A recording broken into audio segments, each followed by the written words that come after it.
Nos dijeron que vamos a crear aquí un ayuntamiento. Todavía no. Vamos a ver eso más adelante. De 1720 hasta 1776 se celebra la Feria del Comercio, la construcción de un asentamiento conforme a la Feria del Comercio, una de las primeras y más redituables de su época. ¿En qué consiste esta Feria del Comercio? Aquí podemos ver parte de lo que fue la cartografía de lo que es la Nueva España. Es más o menos de la época de la Sociedad Mexicana de Geografía Estadística, levantado prácticamente hacia 1840. Se puede ver entonces lo que es el territorio, hasta parte de lo que perdimos gracias a nuestro paisano, a mi querido tocayo Tomito López de Santana, que no fue el que finalmente hizo esa traición. Pero llegábamos hasta Alaska, todo era la Nueva España, toda la costa y prácticamente a partir de las cordilleras hacia el Pacífico, todo eso era la Nueva España, pero llegábamos hasta Filipinas. Y entonces se establece una comunicación entre España, la Nueva España, vía Veracruz, vía Acapulco y finalmente Filipinas. En Filipinas se hablaba obligadamente español por encima de, particularmente, uno de los idiomas que más se ha conservado en Filipinas. Y eso se llamó la nao de la China. Y de allá nos venía mercancía que finalmente iba a parar hacia puertos españoles, no necesariamente palos, pero generalmente eran hacia puertos que daban hacia el Atlántico. Y de ahí hacia el Mar del Norte. Y de ahí finalmente nos venía mercancía de España que tenía que llegar en consecuencia hasta Filipinas. Más adelante seguiré narrando parte de esto. El 18 de diciembre de 1791, Carlos IV de España expide una cédula real que le confiere el título y el escudo de armas como Villa de las Flores y el Comercio. Y aquí lo tenemos. Esta es una fotografía del original que actualmente lo podemos admirar todavía en el Palacio Municipal.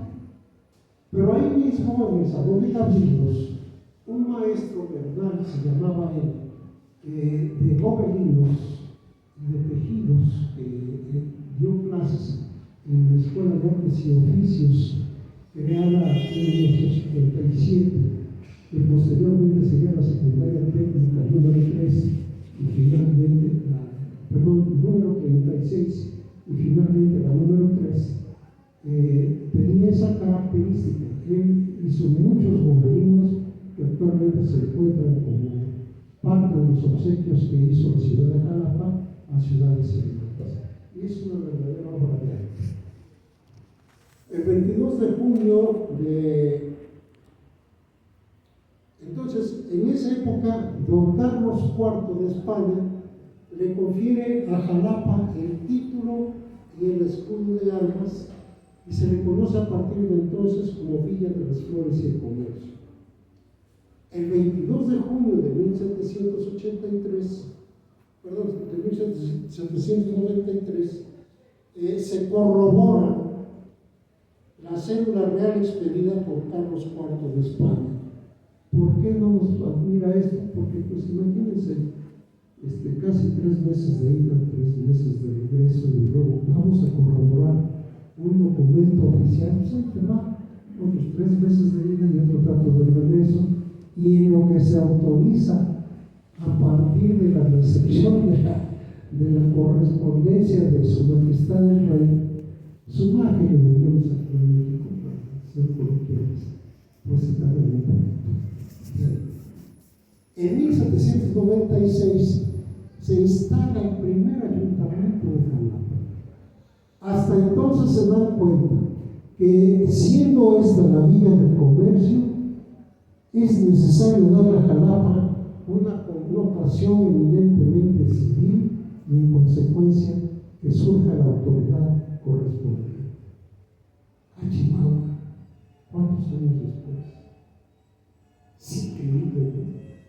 Mientras la ciudad se iba desarrollando poco a poco, pero Jalapa no crecía de una manera, digamos, importante. ¿Qué es lo que detona Jalapa en esos momentos? En un momento más. El 10 de febrero de 1804, Alexander von Humboldt declara a Jalapa como ciudad de las flores. Y así nos queda un segundo, nos damos la ciudad de las flores. Aquí se descubre también como símbolo nacional a la Dalia. Nadie lo toma en cuenta. ¿Dónde están las dalias en nuestros parques, nuestros 54 parques? Yo no he encontrado. Las he visto en los patios de muchas familias, pero ya no hay esa situación como antes, que en una familia le daban un arriate allá en los Berros, había un arriate aquí, un medio arriate. ¿Con qué finalidad? Porque en las tardes sencillamente se reunía la gente para ir a echar chisme con los hijos en edad de merecer, que iban a ver si se podía echar novio, a escondiditas, y con los niños que iban a hacer y deshacer un año. Y eso le daba a Jalapa una unidad extraordinaria. Todo el mundo nos conocíamos todavía en mi época. Sabíamos de qué barrio era cada quien.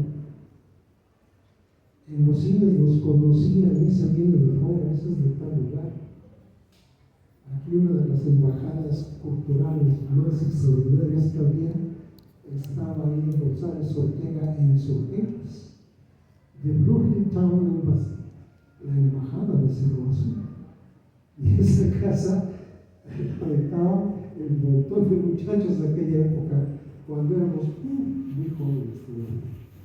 Yo vengo de una escuela, la única en la historia de México, que fue hecha para hijos de masones por maestros masones.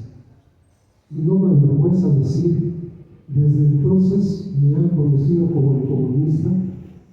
No me avergüenza decirlo, porque para mí el mayor orgullo fue gracias a la enseñanza de ellos.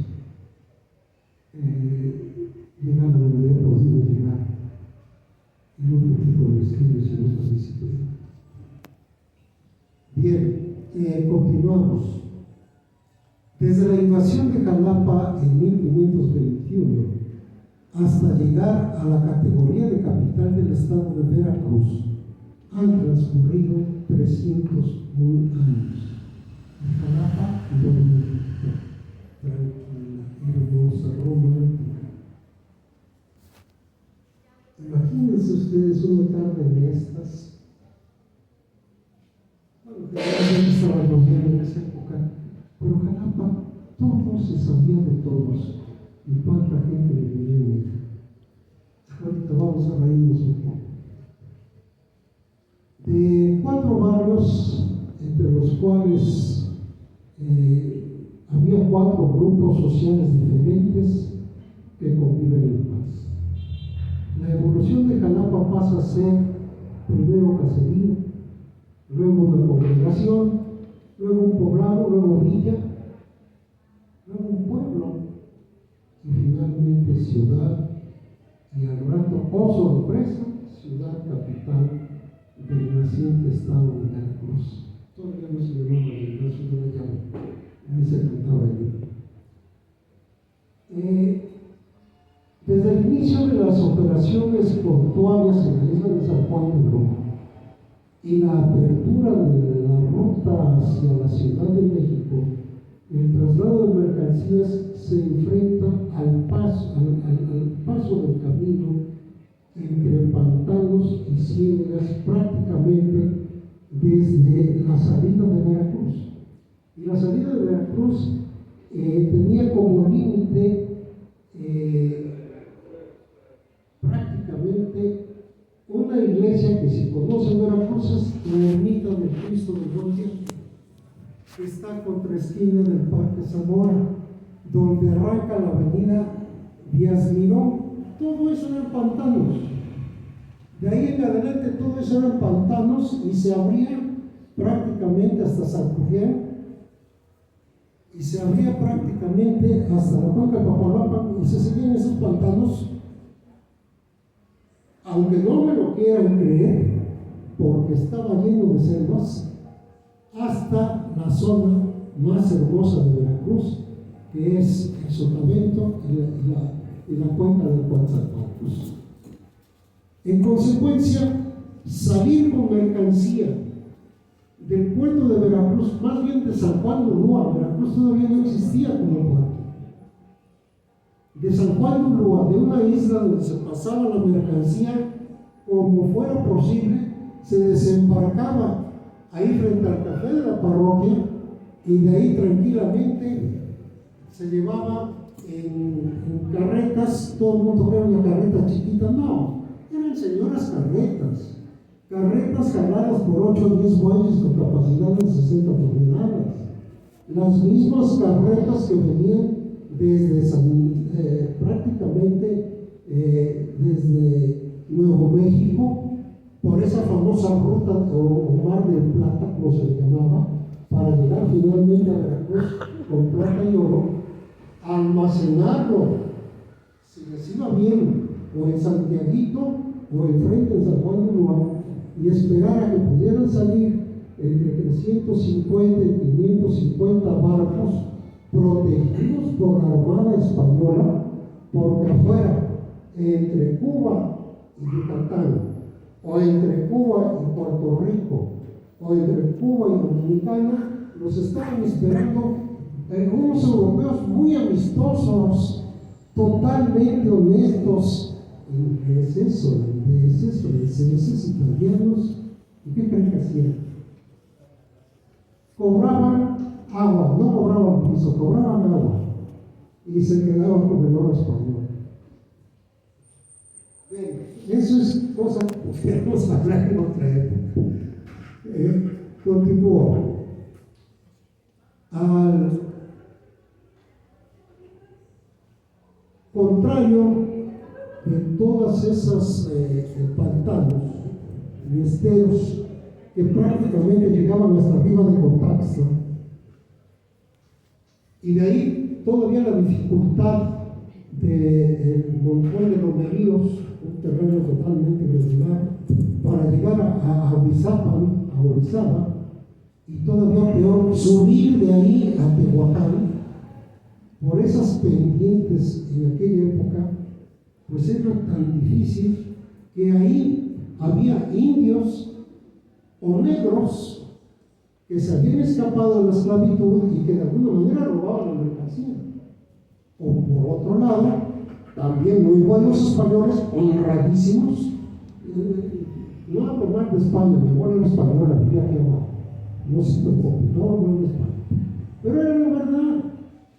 Unos llegaron a hacer y otros a deshacer. Y creo que les hicieron más de lo que hicieron. A muchos les fue perfectamente bien dedicarnos al comercio negativo, el robo. Y en tanto Jalapa, pues la pendiente era mucho más tranquila, no era tan difícil, no había ni miasmas, ni había pantanos, ni había esteros, y finalmente el camino era mucho más fácil vía Perote, y de Perote había 3 opciones para poder llegar a la Ciudad de México. Uno era hacia San Salvador, y de San Salvador finalmente hacia Puebla. Otro era nuevamente hacia Puebla, pero por una vía más que era Ojo de Agua, y otro que finalmente nos llegaba hasta Texcoco, vía Tlaxcala, y de ahí seguían adelante, que era un poquito más difícil por las pendientes que había para bajar la Sierra Madre, hacia la cuenca del Valle de México, pero ahí era mucho más tranquilo llegar con la carga a Salvo, y de ahí se seguía a otro lugar más tranquilo, por aquellos, para finalmente llegar a Acapulco, y de Acapulco hacia Filipinas, ida y vuelta. Bien, y aquí se celebraban en esos momentos la feria del comercio. ¿Dónde? Y le toca al barrio de Xalitic. Lo que actualmente es el sistema de administración tributaria ha sido cuartel, ha sido intendencia, ha sido el palacio oficial del gobierno del estado de Veracruz, ha sido la Secretaría de Hacienda y Crédito Público y actualmente está exactamente. Enfrente estaba un pabellón precioso, ese que fue en 1954. Y miren que ese incendio duró poco más de semana y media, y hubo hasta llegaron bomberos de México, vinieron bomberos de Veracruz, y no sabían de dónde traer bomberos porque había tanta mercancía, y como todo era casi de madera, pues tardó, pero lo que no se imagina. ¿Y qué creen que había más ahí? Carbón. Por eso se le llamaba un poquito más allá la plazuela del carbón, y había leña. Entonces, imagínense la cantidad de toneladas que había de mercancía independientemente de eso. Bien, ahí en esa parte se celebra la feria del comercio. ¿Y qué le trae esto en consecuencia a Jalapa? Jalapa se empieza a volver cosmopolita. De esa ciudad que no crecía, de esa población que ni siquiera merecía tener un ayuntamiento, Jalapa empieza a evolucionar. Y son golpes extraordinarios en cuanto a la capacidad de recibir gente y a la ignorancia de no atender o no poder atender a un señor que habla francés, a otro que habla inglés, a otro que habla italiano, holandés. ¿Por qué razón? Es tan cosmopolita Jalapa que casi se vuelve europea. A Chihuahua y alrededor de lo que es actualmente Xalitic empiezan a congregarse banqueros, agentes que ahora le podríamos llamar agentes aduanales, que no eran más que representantes de compañías de seguros, ya fuera la Lloyds, famosa de Inglaterra, la compañía de seguros más vieja, o por otro lado aseguradoras o reaseguradoras holandesas, o bancos holandeses, o banqueros italianos o banqueros franceses, y casi no había gente española en esos momentos. Y eso da como consecuencia que Jalapa empiece como ahora Coatepec, Dios lo bendiga, un pueblito, se volvió un pueblo trágico cuando su fortaleza era el café. Y pueblo trágico porque no tiene nada, ya no hay café, ya no hay nada. ¿Sí? Pero todos los hoteles son de gente que viene de fuera a comprar casuchas. Y ya no se invierte en Coatepec, se llevan los recursos de Coatepec. Y eso le estaba pasando de alguna manera a Jalapa. Bien, ahí se celebra la feria del comercio. Pero lo importante es cómo es necesario transformar a la gente que estaba acostumbrada a salir al campo, que empiezan a convertirse en obreros de cervecerías, de empresas que empiezan a producir alimentos, sobre todo salmueras, para que se alimente la marinería particularmente, y entre esas salmueras, pues particularmente vamos a encontrar gente que empieza a preparar cárnicos, no solamente carne cocida y después conservada en ácido ascórbico, o sea,